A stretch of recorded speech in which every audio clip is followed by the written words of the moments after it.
ప్రజలు చూడొచ్చు. అంటే ఇక్కడ వచ్చి ఎలా కొట్లాడుతున్నారో చూడొచ్చు. ఇక్కడ విద్యార్థులు ఉన్నారు మాట. ఇది ప్రజాపాలన ప్రజాపాలన అంటున్నారు. ఆడపిల్లలు ఇంతమంది కనిపిస్తలేరా? ఇంతమంది నడి రోడ్డు మీద కూర్చుంటే సీఎం కి కనీసం ఇంగిత జ్ఞానం లేదా? ఇదేనా నీ ప్రజాపాలన? ఇంతమంది ఆడపిల్లలు వచ్చి అర్ధరాత్రి ఇప్పుడు టైం ఎంత అవుతుంది? ఇప్పుడు టైం ఎంత అవుతుంది? నువ్వు ఇప్పటికీ కూడా నువ్వు స్పందించకపోతే అసలు నువ్వేమనుకుంటున్నావు? మేమేమన్నా అడుగుతున్నామా? ఇదేంటిది?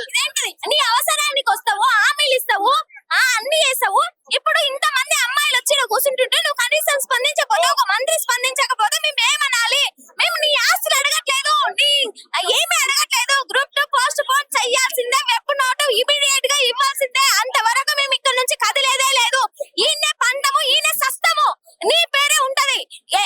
1952 లో కూడా ఇదే ఉద్యమము, ఇదే ఉద్యోగాల కోసము ఉద్యమం జరిగింది. ఇప్పుడు మళ్ళీ ఉద్యమాన్ని చేపట్టే సిచ్యువేషన్ తీసుకురాకు. ఇప్పటికే మేము 12 గాలికి వస్తుంది. మేము ఇంతమంది అమ్మాయిలము, అబ్బాయిలము, ఇంతమంది ఉన్నప్పుడు నువ్వు కనీసం స్పందించాలి. అది నీ రెస్పాన్సిబిలిటీ. నువ్వు ఒక సీఎం. ప్రజాపాలన అంటే సమస్య ఉన్నప్పుడు ప్రజల దగ్గరికి నువ్వు వచ్చి దాన్ని తెలుసుకోవాలి. ఇన్ని ఛానల్స్ మీరు ఉన్నారు కదన్నా, మీరు ఎప్పటి నుంచి ఉంటున్నారు? మేము ఎప్పటి నుంచో చేస్తున్నాము. మేమేమన్నా మీకు స్టూడెంట్స్ లాగా కనిపిస్తలేమా? మాకు అదంతా కాదు. మేము పెద్ద మనిషి అదే చెప్తున్నాడు కదా, స్టూడెంట్స్ కాదు వాళ్ళ స్వలాభం కోసం.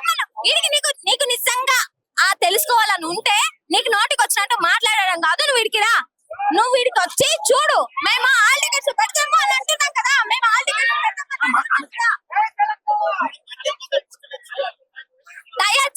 దయచేసి మమ్మల్ని ఇబ్బంది పెట్టకండి.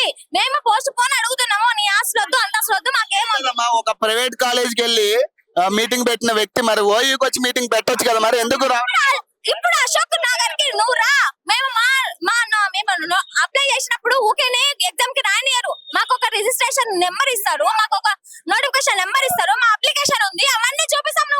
నిజంగా నువ్వు మనిషి అయితే నువ్వు వీడికి రా. రెస్పాన్సిబిలిటీ ఉన్న సీఎం అయితే నువ్వు వీడికి రా. ఇంతమంది అమ్మాయిలు చూడండి, ఇంతమంది అమ్మాయిలు వచ్చి మేము రోడ్డు మీద ఉంటే కనీసం నువ్వు రెస్పాండ్ అవ్వకపోతే ఏమన్నట్టు? మాకు ఇమ్మీడియట్ గా వెబ్ నోట్ ఇవ్వాలి. అంతవరకు ఆత్మహత్యలా జరుగుతావా లేకపోతే ఇంకా ఏమన్నా జరుగుతాయో తెలియదు.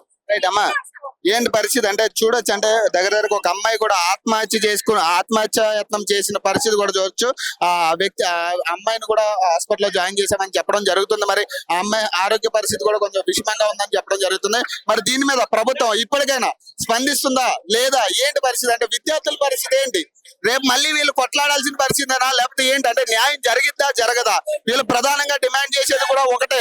వీళ్ళు ఏదైతే మీరు చెప్పిన డిమాండ్సే వీళ్ళు అడుగుతున్నారు, కానీ ఎందుకు దాన్ని సాధ్యం కాదని చెప్తున్నారు. సో ప్రధానంగా అంటే చూడొచ్చండి, ఇక్కడ చాలా మంది విద్యార్థులు కూడా ఉన్నారు. మాట్లాడే ప్రయత్నం చేద్దాం.